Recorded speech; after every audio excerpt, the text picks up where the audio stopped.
gimana kabarnya hari ini? Pasti pada baik kan? Semoga pada sehat selalu ya. Hari ini kita akan melakukan ibadah para remaja seperti pada biasanya. Tapi kita melakukannya di rumah aja, sesuai dengan anjuran dari pemerintah. Walaupun kita melakukan ibadah dari rumah aja, eh, kita harus selalu yakin bahwa Tuhan selalu memberkati kita dalam kehidupan kita sehari-hari. Sebelum kita memulai ibadah pada hari ini, mari kita menyanyikan lagu Sungguh-sungguh Cintamu.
Ya Tuhan, terima kasih atas segala berkat-Mu. Sebentar kita memulai ibadah, berkatilah semoga Engkau mengajarkan ibadah kami dari awal pertengahan hingga akhirnya Tuhan. Terima kasih Tuhan, haleluya.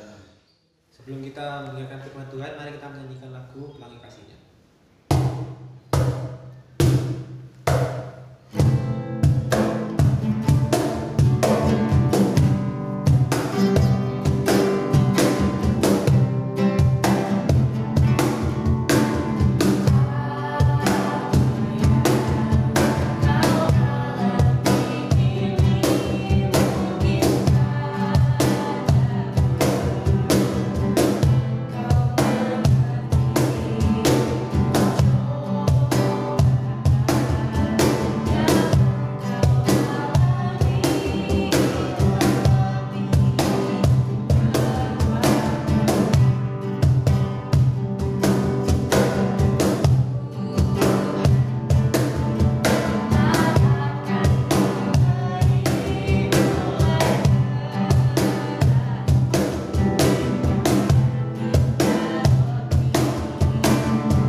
Selamat siang, selamat sore, dan selamat malam.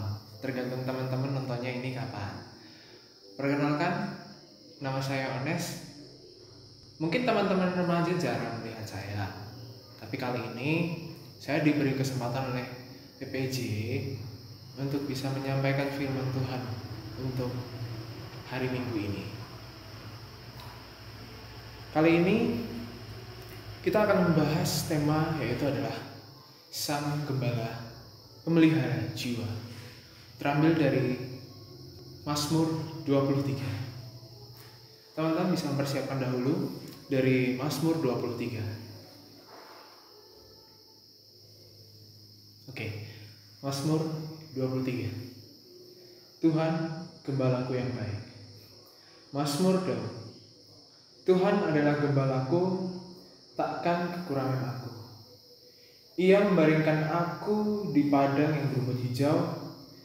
Ia membimbing aku ke air yang tenang. Ia menyegarkan jiwaku. Ia menuntun aku di jalan yang benar oleh karena namanya.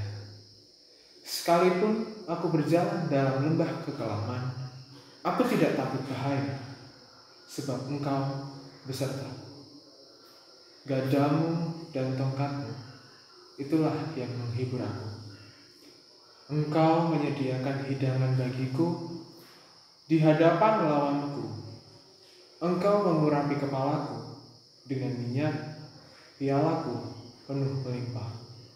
Kebajikan dan kemurahan belaka akan mengikuti aku seumur hidupku, dan aku akan diam dalam rumah Tuhan sepanjang masa.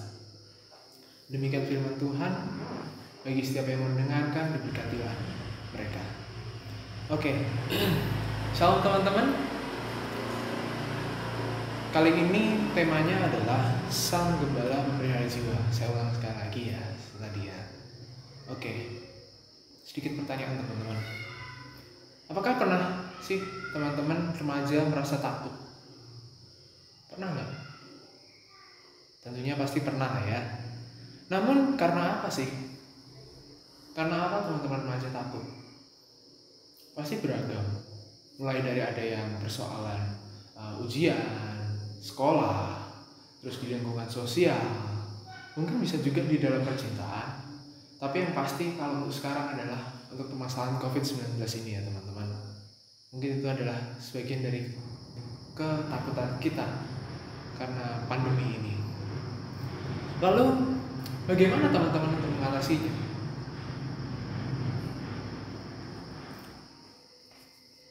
Memang teman-teman, saat manusia itu takut, saat kita takut, kita memang biasanya tidak bisa fokus pada cara untuk mengatasi masalah. Tapi kita diingatkan teman-teman, kita bahas dari Mazmur. Mazmur adalah sebuah kidung pujian, kumpulan kidung pujian yang dijadikan satu menjadi sebuah kitab yang ditulis oleh Daud untuk kepada Allah demi kemasyhuran nama Allah. Dia memuji dan mengangkat nama Allah, teman-teman. Dia sangat bersyukur karena dalam hidupnya dia menerima dan mengalami perjumpaan dengan Allah, bahkan hidupnya selalu disertai oleh Allah. Kemudian di secara keseluruhan Mazmur teman-teman, Daud ingin menegaskan bahwa Allah itu dia adalah pembebas. Kita tahu bahwa apa itu selama perjalanan bangsa Israel ketika keluar dari tanah Mesir, di situ ada karya Tuhan melewati Musa dan Harun. Disitulah bangsa Israel menerima sukacita yang luar biasa setelah sekian lama, setelah berpuluh-puluh tahun mereka mengalami kesusahan, mereka mengalami penderitaan, dan saat itu, saat Musa datang dan Harun, mereka dibebaskan. Tentunya mengundang sukacita yang luar biasa teman-teman. Bahkan mereka memuji dan memuliakan nama Tuhan selalu.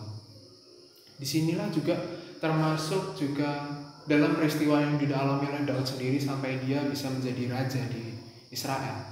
Di sini tentunya semua karena berkat karunia Allah sendiri, bukan karena dia sendiri. Tidak mungkin seorang gembala cilik yang tiba-tiba dia ikut perang melawan Goliat lalu menjadi raja, itu tidak mungkin. Semua itu karena Allah. Kemudian yang kedua, Allah sebagai pencipta langit dan bumi. Memang di dalam Mazmur itu sering disebutkan bahwa Allah adalah pencipta langit dan bumi. Di sini ingin ditegaskan bahwa Daud ingin menyatakan bahwa Allah itu sangat luar biasa. Allah pencipta kita semua, maka tidak ada yang tidak mungkin di hadapannya. Kemudian Allah adalah raja, jelas Allah adalah raja. Memang segala sesuatunya itu berdasarkan apa yang terjadi. Tapi semua karena berkat karunia Allah sendiri. Karena dialah raja, dialah teman-teman, dialah yang telah mengurapi Daud juga. Dan dia juga telah membebaskan bangsa Israel dari tanah Mesir. Kemudian kita masuk kepada Mazmur yang ke-23 teman-teman. Di dalam ayat ini membahas soal antara hubungan gembala dan dombanya. Di sini Daud ingin menjelaskan gembala itu adalah Allah, sedangkan kita atau Daud juga adalah sebagai dombanya. Nah, dari ilustrasi ini digambarkan bahwa gembala dan domba itu memiliki satu relasi yang sangat kuat, teman-teman. Tidak bisa terpisahkan.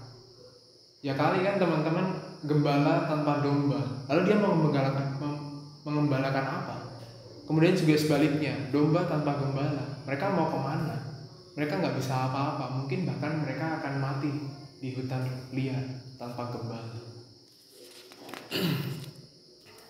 Kemudian teman-teman, tugas gembala dijelaskan oleh Daud di Mazmur 23 ini. Yang pertama, dia menggiring dombanya itu kepada rumput. Nah, dari perumpamaan ini teman-teman, Daud ingin menjelaskan bahwa Allah menggiring kita kepada rumput. Nah, padang rumput itu apa sih sebenarnya? Padang rumput itu adalah kebutuhan jasmani kita. Sama salahnya seperti domba, mereka butuh makan, kita pun juga butuh makan. Itu adalah kebutuhan jasmani kita. Tuhan cukupkan itu di dalam hidup kita, teman-teman. Jadi nggak perlu kita khawatir. Selagi kita mau menyerahkan diri kepada Allah, lalu apa yang harus kita lakukan? Itu pertanyaan, teman-teman. Kemudian gembala menggiring dombanya ke air yang tenang. Nah, kalau tadi yang rumput hijau itu adalah kebutuhan jasmani kita. Nah, sedangkan kalau untuk air yang tenang ini memiliki simbol bahwa itu adalah kebutuhan rohani kita. Kita tahu teman-teman bahwa air itu sangat vital buat kita, sangat berguna bagi kita. Mungkin kita bisa lah ya makan nggak 3 hari, katakanlah tidak makan. Tapi apakah bisa teman-teman kita hidup tanpa air? Bahkan 1 hari saja hidup tanpa minum air, kita tidak bisa. Nah, disitulah kita juga tahu kan teman-teman bahwa di dalam tubuh kita itu yang mendominasi adalah air. So, air adalah kebutuhan kita yang paling utama, yaitu adalah kebutuhan rohani kita. Di situ Tuhan cukupkan di dalam hidup kita. So, kenapa kita masih khawatir? Apa yang perlu kita khawatirkan, teman-teman? Tuhan selalu bersama dengan kita, Allah selalu bersama dengan kita. Lalu kenapa kita khawatir? Kemudian kembali lagi teman-teman, membahas soal menggiring. Menggiring di sini juga bisa berarti menuntun.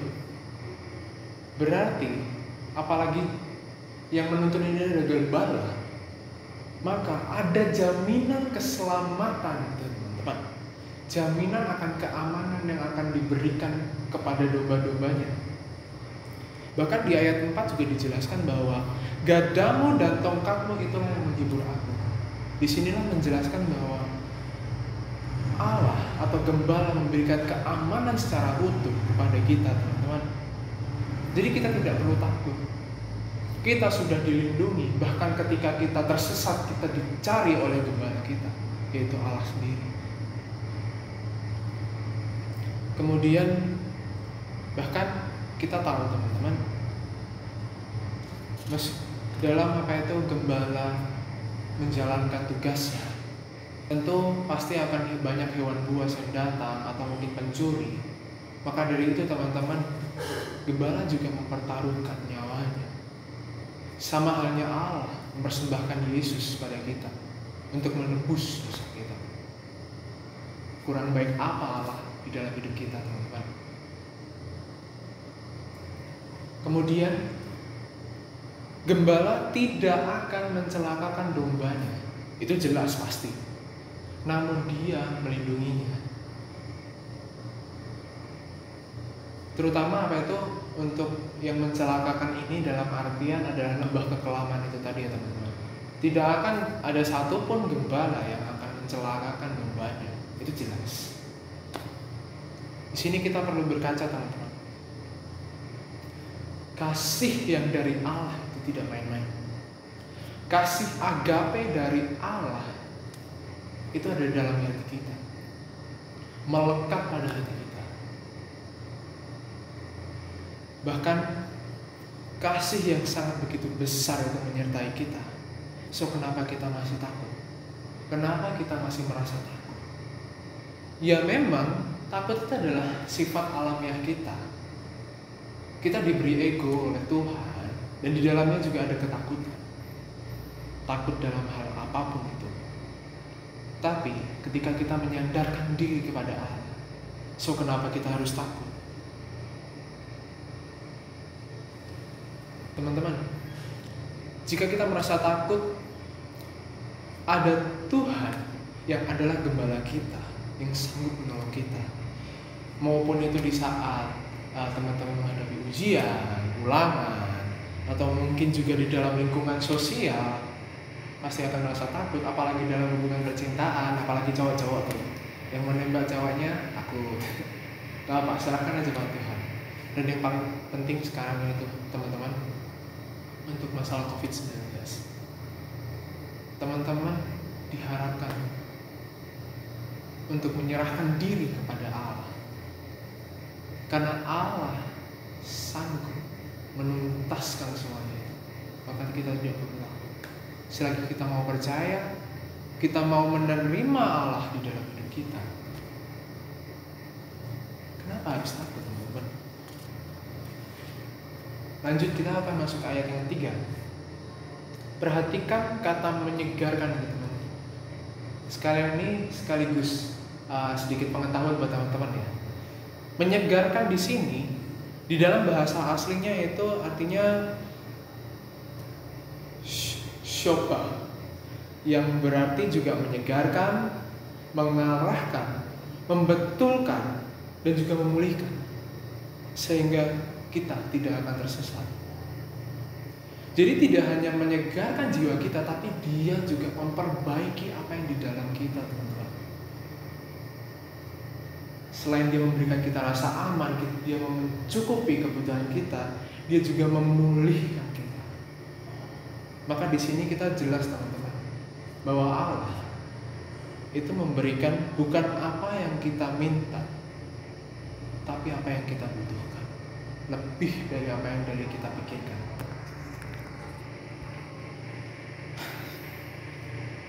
Jika kita masih merasa takut akan hari esok, tenang, teman-teman. Di dalam Matius dijelaskan bahwa ketika kita mau mencari kerajaan Allah, maka segalanya akan diberikan kepada kita, terkhusus untuk hari esok biarlah menjadi hari yang esok, dan yang sekarang menjadi yang sekarang. Jadi poinnya di sini adalah ketika kita menyerahkan diri seutuhnya kepada Allah, maka rasa aman dan segala sesuatunya itu akan dicukupkan oleh Allah. Maka dari itu, masihkah teman-teman? Masihkah kita merasakan takut itu? Jawabannya, silakan teman-teman refleksikan sendiri. Amin. Sekarang kita akan memberikan sedikit dari yang kita punya. Persembahannya dikumpulkan di rumah masing-masing dulu ya, dan akan dikumpulkan bersama di gereja pada saat kita ibadah bersama lagi. Persembahan akan diiringi lagu Kasihnya Seperti Sungai.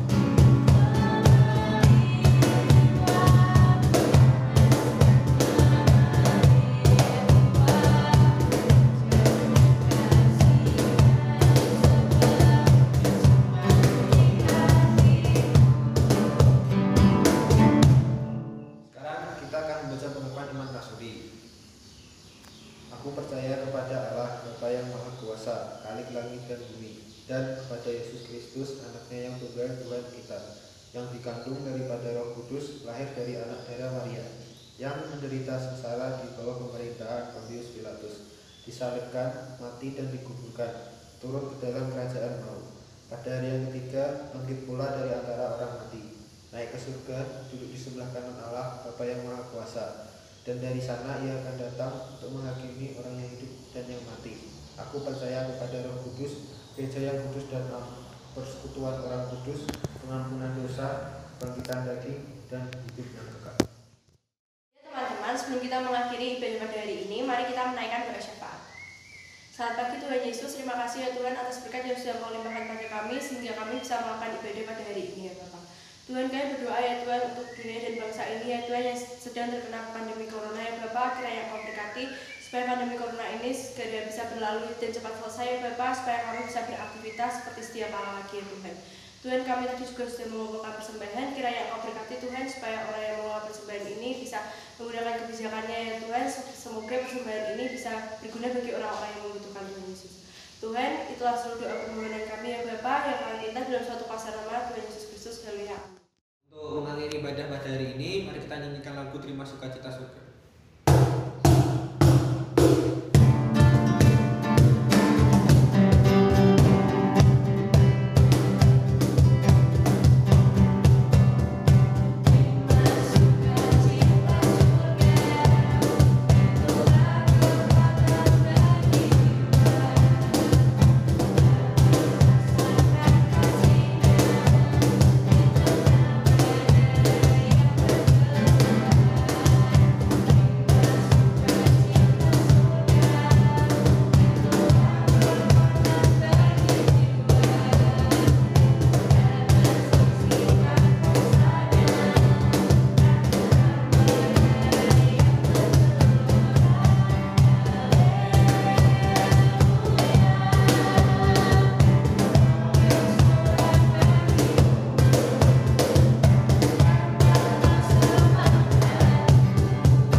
Sekian ibadah hari ini. Terima kasih teman-teman sudah mengikuti ibadah pada hari ini. Selamat hari Minggu, Tuhan Yesus memberkati.